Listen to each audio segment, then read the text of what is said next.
ito, pindutin to, diba? Malalim, tapos hugutin to.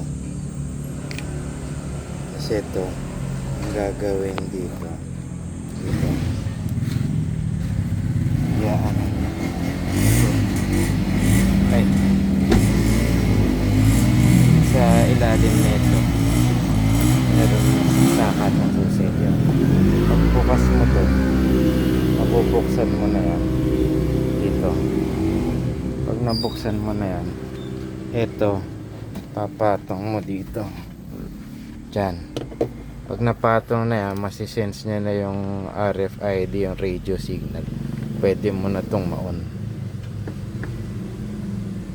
diba? Yung ba't di naroon ngayon.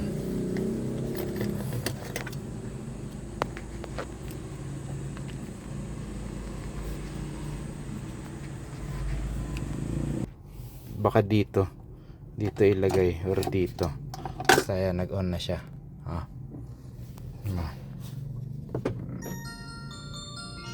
Yan.